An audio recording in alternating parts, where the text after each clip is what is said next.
I think the book, as it will be when it comes back out, it won't be something that Cathedral of the Black Goat members won't be able to use or appreciate. I think they will still like the book and they'll still appreciate it, but I think it might be a little too different from the strict literalism that's going on in the Cathedral, that if I did promote it as a companion book to his still, I think it would cause more conflict amongst what he's doing than help him. I just say something here, because because you and I are good friends and we've known each other a long time. And even though you're a Satanist, and a traditionalist in the sense that you believe in Satan, a lot of your views are very esoteric and very verge on like Hermeticism and Thelema, and they're a mix of those ideas. And so you're not quite in the same. You don't see things quite the same way Myrmidon does. So to say that it's a companion would probably misrepresent your book, and then when people bought it, they would be disappointed because it's not going to be exactly what they expect if they're used to reading Myrmidon's books. So I think that's the biggest reason. Wouldn't you say? Yeah, I think it would misrepresent the book, and in respect of talking about its relationship to the Cathedral, I think if it was promoted as a companion to the Cathedral of the Black Goat's main book, is that it would represent them and what they want to do as well.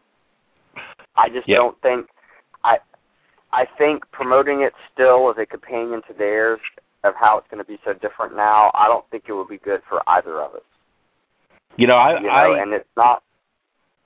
When we first started talking about the book, I had told you I would publish it as it was, as long as you expanded it.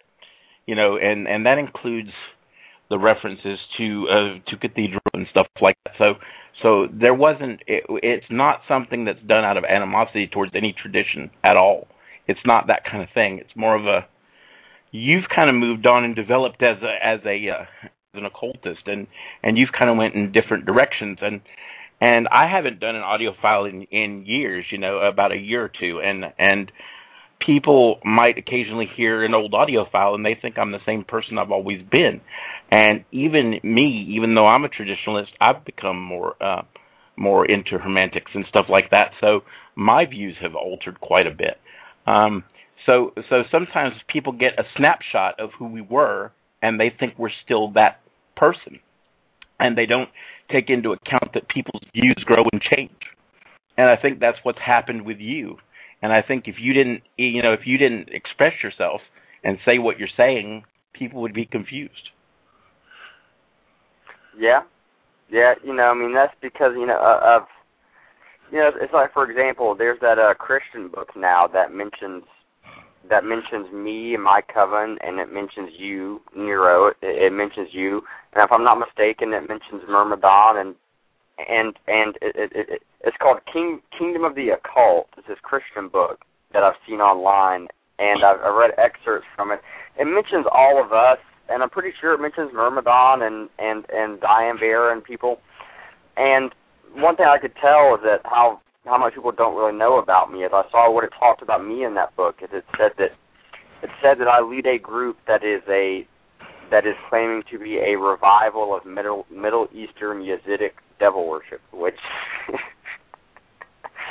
I use the algebra. A lot of people use the algebra, but you and anyone else who knows me knows that I'm not. You don't come over to my house on ritual nights and then see me walking around in a turban or anything like that. People get the wrong. People get the wrong image about me, and people get the wrong image about you too, Nero.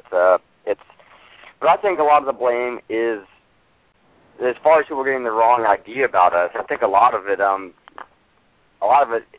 is our own fault, because we haven't ever really, really just been ourselves in front of people in the Satanic community and talked about what we really think about, Yeah, I think that's true. Plus, we're not real big on the Facebook thing.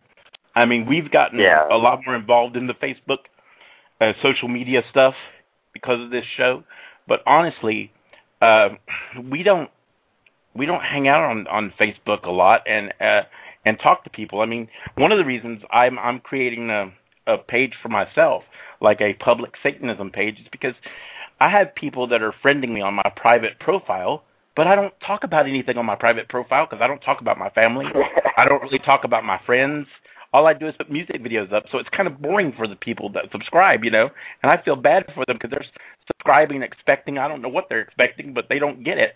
All they get is Iron Maiden videos and stuff, you know, and so what I'm trying to do is create a Satanism profile page that actually says something about Satanism for myself, so that if I have anything to say to anybody, I have a public page. And, you know, I've suggested that to you as well, because your private page is, you don't say a whole lot. You know, you don't say much on your private page. I'm the same way, you know, when it comes to, you know, one of the things I think a lot of people out there on the internet probably wonder, I mean, if they know who me and you are, probably wonder why we aren't active on the internet. And some people may think it's because, well, hell, I don't know what they think.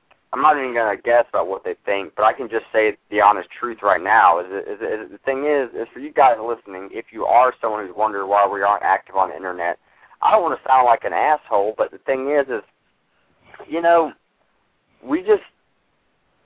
it brings us down and depresses us to be involved with the satanic community online in a heavy way, and a lot of times. And it's not, there's a lot of good people out there. We know there's a lot of smart people, but, you know, I mean, you know what I'm saying. I don't even have to explain. I don't even have to get nasty. You know what I'm saying. Because I'm sure a lot of you get depressed and irritated with the satanic community online. And as far as I'm concerned, I use the internet mainly to download video games, to download video game ROMs, watch music videos, and watch porno. I mean, that's what my major use of the internet is. Yeah, well, that's what I use it for. You know, well, I mean, I don't. There you go. That's why it's called No Apologies. There you go. You got an honest man on the podcast. So yeah, so I understand that, and like I said, we've been more active in the community because of this page, and been trying to talk to people. And one of the reasons we decided to do this podcast is because we didn't think we were active enough in the community. And it was you that said to me, hey, man, we need to go out there and start talking to people and let people know what we're all about. And that's pretty much what made me decide to do this and ask you to come on board, because we've been talking about it for months. But anyway, I want to get back to the book and just say that it will be coming out on September 21st. And I hope that you guys will check it out, because I thought it was a really good little book, and I'm sure it's going to be much better when you get done, because let me tell you something about Brother Obitus, and I mean this from the bottom of my heart. This guy may be young, but he knows his history, and he knows, you know, all the stuff that you would want to know about. He knows his correspondence. He knows his correspondences. He knows his magical principles, and he may be young, but he's one of the most intelligent, well-read young men I've ever met, and I have a great deal of respect for him.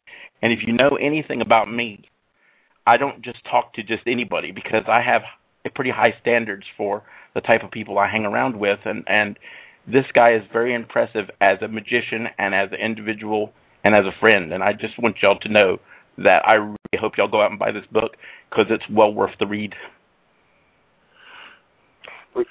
Well, yeah, man, that means a lot coming from you, because you're a grouchy old asshole.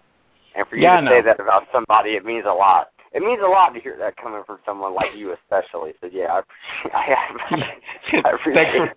Thanks for calling me a grouchy old asshole. But, yeah. So what we're going to do is we're going to go take a break here. And then when we come back, we're going to talk about Anton LaVey and his impact on history, and what we think the traditional Satanists should think about when they think about Anton LaVey. Just like many other people in the Satanic community, we think that LaVey's gotten a bad rap and has been misrepresented. So here in just a second, we'll be back and we'll start talking about Anton LaVey. All right.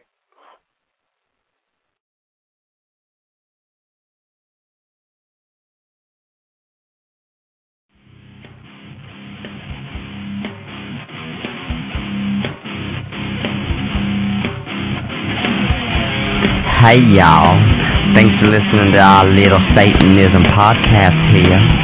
And if you want to give us a little rain, you can call 323-784-3640.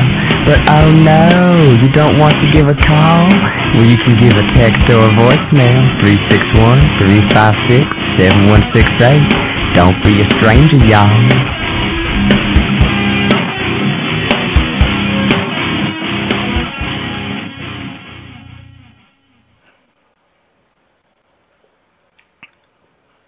Okay, I think we're back. I thought there was supposed to be more promos than that. Wow, well, I okay. thought there was too, but yeah. Hey, this is our first podcast. What do you expect? So, hey, man, we're not supposed to be coughing on the air. I know, anyway, man. I thought you were the one supposed to be coughing. I'm coughing more than you are. Damn. Well, see, I have a button to turn off my mic while you're talking, if I remember to hit it. But anyway, I want to get into this LaVey thing because I think this is going to be a interesting topic. I always had the point of view of LaVey as being a money-hungry, money-grubbing, only in it for the cash type of Satanist. And I got to tell you, due in large part to you, in fact, because you told me, you really need to read some of the stuff that, is not well known, like the Church of Satan History File by Kino and stuff like that. And when I really started reading the stuff that happened within the Church of Satan, it really changed my view about LaVey. I'm starting to believe that, yeah, maybe the guy at the end of his life said, hey, I'm going to take the cash and just sit back and retire from society.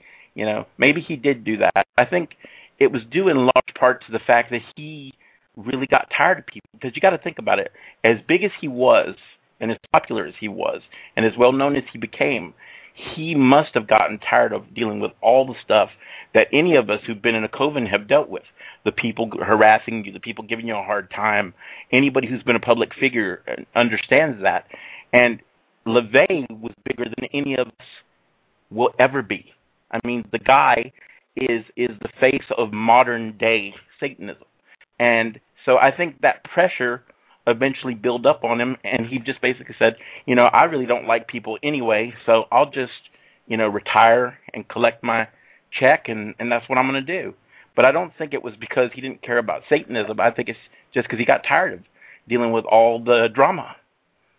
What do you think? Yeah. Well, yeah, I mean, that's the thing is look, a lot of people out there have this idea that, well, let me rephrase that. Look, nowadays, a lot of people have this mentality of, okay, in the world we live in right now, there's modern Satanism and there's traditional Satanism. And, well, I know there's still some other people out there saying, well, there's such and such and such and such and such Satanism, but look, okay, I mean, I really don't give a shit about that because I never kept up with it, and that shit's pretty recent. And when I say modern and traditional Satanism, I mean it the way it used to be meant. I mean, there's symbolic Satanists and there's literal Satanists. That's what I mean. And everyone seems to have this mindset that this battle, this fight, or whatever the fuck it is, battle or fight, which basically translates to as a bunch of nasty messages sent by people in their mom's basement on the internet at night, that type thing between these two people, is that